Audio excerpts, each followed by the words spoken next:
আসসালামু আলাইকুম। কিছুদিন আগে মালয়েশিয়ার এক মসজিদে আমি এশার নামাজ পড়তে গিয়েছিলাম।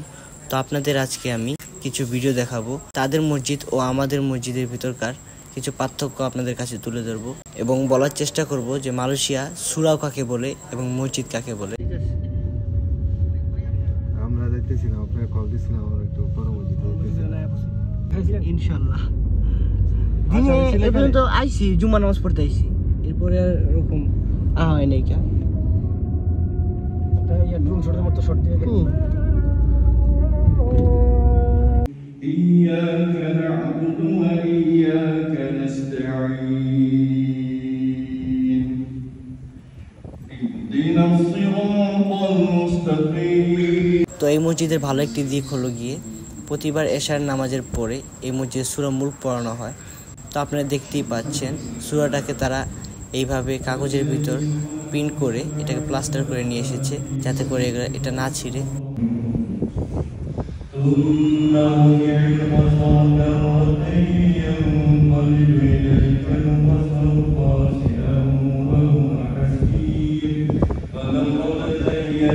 তো আপনাদেরকে একটি সুন্দর একটি জিনিস দেখাবো, যেটা দেখলে আপনাদের মনটা ভরে যাবে। তো আপনারা এই ভিডিও ক্লিপটা একবার দেখুন।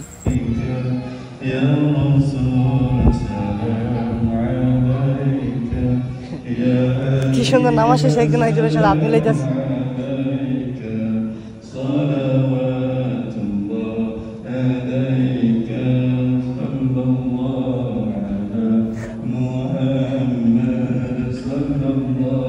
এটা খুব সুন্দর লাগলো।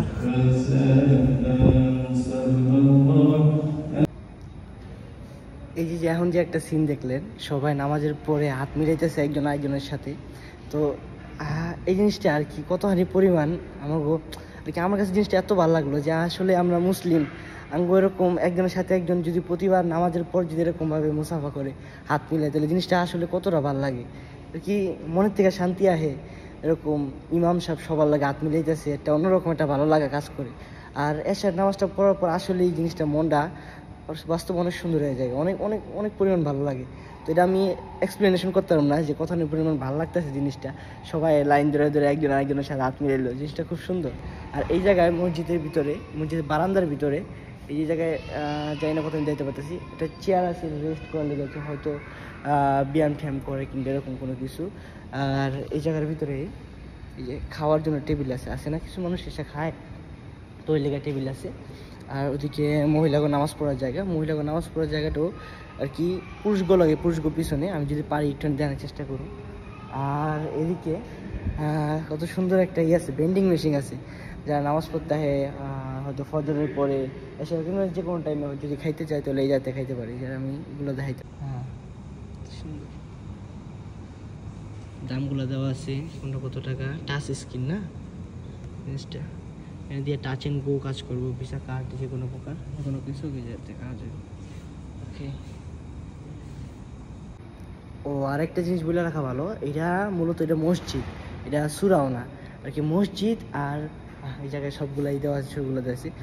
মালয়েশিয়া দুই রকমের, বাংলাদেশে যেমন সবগুলো মসজিদ সবগুলোর ভিতরে কম বেশি জুমার নামাজ পড়ে নয়, কিন্তু এটার ভিতরে একটু পার্থক্য হলো গিয়া যে এই জায়গায় সব মসজিদে জুমার মসজিদ বানানো হয় না। আমি যদিও এটার সম্বন্ধে ভালো জানি না, আমি একটু পরে জানার চেষ্টা করবো ইনশাল্লাহ। এটা মূলত মসজিদ, এটার ভিতরে জুম্মার নামাজ পড়তে পারবো। আর বাদ বাকি যেগুলো আশেপাশে ছোটো ছোটো দেখা যায় রাস্তার পাশে, ওগুলো হলো সুরাও আর কি, ওগুলোর ভিতরে জুম্মার নামাজ করা যায় না দেখে ওগুলোর নাম সুরাও। আর যেটার ভিতরে জুম্মার নামাজ হয় ওটা মসজিদ বলে। তো এটা মূলত মসজিদ। তো মসজিদটা কত বড়, কত বিশাল, কি সুন্দর। আমি আগে নাই করতেছি তোকে, আর আমি সুন্নত পড়ি, তারপর বেতের পড়ি, তারপর বাদ বাকি ভিডিও করবো ইনশাল্লাহ। ওকে।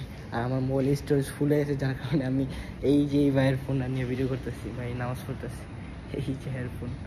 আমার আইফোন 16 প্রো মনে হয়, প্রো ম্যাক্স কিন্তু 15 প্রো ম্যাক্স ইয়ের। ওকে। তো আমি এখন সুন্নত পড়ি।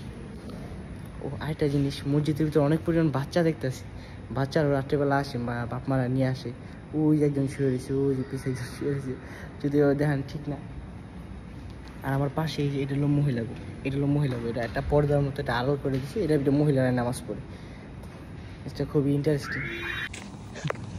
আমি হয়তো আমার টুপি ভুলে এসে গেছি এই জায়গায়।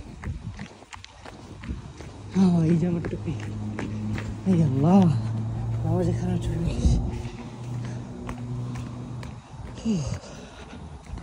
তো আপনারা যদি চান পরবর্তীতে মালয়েশিয়ার মসজিদ নিয়ে মসজিদের উপর একটি ভিডিও আমি করতে পারি, তো ভিডিওটি ভালো লাগলে অবশ্যই লাইক করে যেতে পারেন। নামাজের সময় মনোযোগ দিয়ে নামাজ পড়তে হবে। মনোযোগ জায়গা এদিক ওদিক কত জায়গা, এটা তো এদিকে সবারই যায়। সবারই যায়। ব্লগিং এর চিন্তা আপনার কি একার ভাই? এই রোগে আমরা ভুগতেছি। ও সবাই এক রোগেরই আর কি, কম বেশি সবারই। আমি দেখি আমার যে সমস্যাটা হয় অনেক মানুষের ঠিক একই রকম সমস্যা। হ্যাঁ, একই সমস্যা। এটা আবার কিছু কিছু সময় হেদায়েত নতুন করে পাইলে আবার রিনিউ করলে ঈমান আরে অনেক অনেক অনেক প্র্যাকটিস করতে হয়। ঠিক হয় কি লাগছে ওই ঠিক করতে হবে। আল্লাহ পাক আম করে ঠিক করে দিক।